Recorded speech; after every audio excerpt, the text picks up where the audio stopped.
नमस्कार। आज हम लोग पूरक पुस्तक कृतिका का पाठ 3 रीढ़ की हड्डी एकांकी पढ़ेंगे। सर्वप्रथम इस एकांकी के लेखक जगदीश चंद्र माथुर के बारे में थोड़ी जानकारी प्राप्त कर लेते हैं। हिंदी के प्रसिद्ध नाटककार माने जाते हैं जगदीश चंद्र माथुर। इनका जन्म 1917 में और मृत्यु 1978 में हुई थी।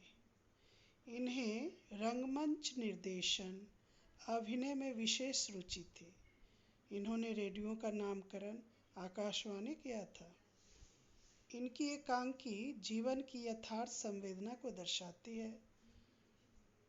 उनकी प्रसिद्ध एकांकी में भोर का तारा, ओ मेरे सपने मानी जाती है। इन्होंने साहित्य की अन्य विधाओं में भी लेखन किया है।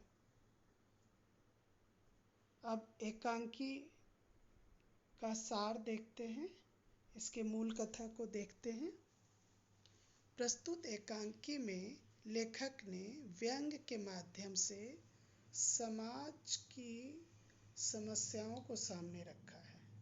हमारे समाज में लड़कियों की शिक्षा, उसके विवाह, दहेज आदि के बारे में इस पर व्यंग्य के माध्यम से विचार किया गया है। इस एकांकी के मुख्य पात्रों में उमा, शंकर, रामस्वरूप, गोपाल प्रसाद एवं नौकर रतन है। एकांकी के प्रारंभ में बाबू राम प्रसाद के घर में मेहमान के आने की तैयारी चल रही होती है। रामस्वरूप और प्रेमा में वार्ता होती है, जिससे उनकी पुत्री के विवाह की चिंता साफ नजर आती है, झलकती है उनके चेहरे पे।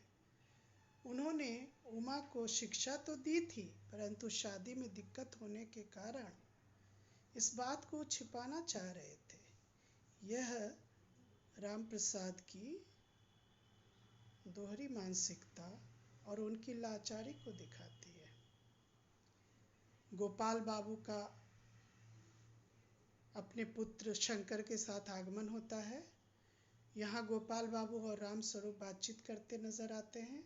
दोनों की बातचीत से उनकी मानसिकता का पता चलता है।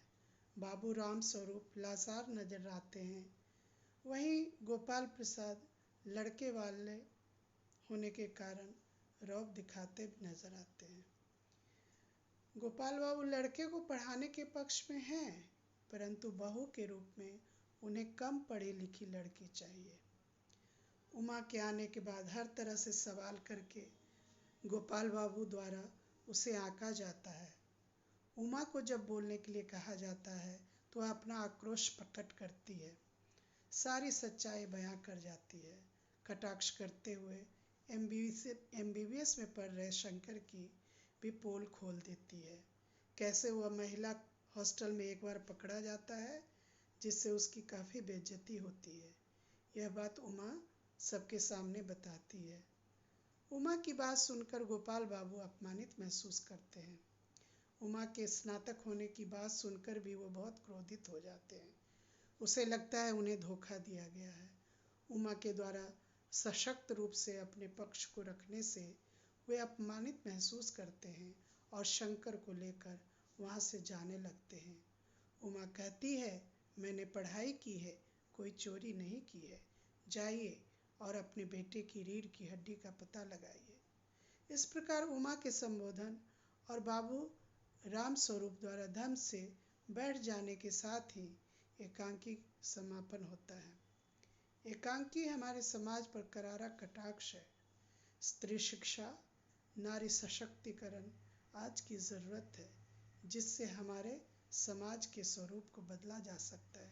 इस एकांकी की यही शिक्षा है। अब हम कुछ अर्थ ग्रहण संबंधी लघु उत्तरीय प्रश्न देखते हैं। बाबू रामस्वरूप को क्या चिंता थी? तो अपनी पुत्री के विवाह की चिंता थी उन्हें। बाबू रामस्वरूप लड़के वाले से क्या छिपाना चाहते थे? वे अपनी पुत्री की उच्च शिक्षा की बात को छिपाना चाहते थे। गोपाल बाबू बहू कैसी चाहते थे? बहू के रूप में वो कम पढ़ी लिखी लड़की चाहते थे। बाबू राम स्वरूप और गोपाल प्रसाद की बातों से क्या पता चलता है? उन दोनों की बातचीत से पता चलता है कि राम स्वरूप मजबूर पिता और गोपाल बाबू एक दकियानुसी सोच वाले इंसान दिखते हैं। उमा की बात से उसके बारे में क्या पता चलता है? उमा समझदार, साहसी, सच्चाई के साथ जीने वाली लड़की नजर आती है। उमा के अनुसार किसका बैकबोन नहीं था? क्यों? शंकर का बैकबोन नहीं था क्योंकि वह अस्तित्वहीन था। उसके अपने कोई विचार नहीं थे। एकांकी में क्या शिक्षा दी गई है? एकांकी की शिक्षा यह है कि समाज में स्त्रियों को सम्मान दिलाया जाए, स्त्री शिक्षा के द्वारा समाज में उन्हें आगे बढ़ाया जाए। समाज को कैसी लड़की की ज़रूरत है आज? आज समाज को उमा जैसी सशक्त लड़की की ज़रूरत है। आइए कुछ गृह कार्य के प्रश्न पाठ्य पुस्तक पर आधारित करें। रामस्वरूप का अपनी बेटी को उच्च शिक्षा दिलवाना और विवाह के लिए छिपाना, यह विरोधाभास उनकी किस व्यवस्था को उजागर करता है? शंकर जैसे लड़के या उमा जैसी लड़की समाज को कैसे व्यक्तित्व की जरूरत है? तर्क सहित उत्तर दीजिए।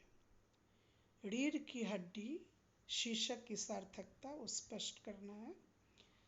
परियोजना कार्य में समाज में महिलाओं को उचित गरिमा दिलाने हेतु आप कौन कौन से प्रयास कर सकते हैं? सोचकर उसकी सूची बनाइए। गोपाल प्रसाद और राम स्वरूप दोनों के चरित्र के आधार पर समाज दोनों को अपराधी कह सकता है। इस संदर्भ में आपके क्या विचार हैं, उसे सोचकर लिखिए। अब कुछ ई परियोजना कार्य दिया गया है। वर्तमान समय में विभिन्न क्षेत्रों में कामयाब महिलाओं की सूची तैयार करनी है और उसके क्षेत्र और उसके कार्यों को दर्शाते हुए या तो पीडीएफ बनाइए या पीपीटी बनाइए, ई पत्रिका बनाइए वीडियो के रूप में। तो आशा है यह पाठ आपको समझ आ गया होगा। धन्यवाद।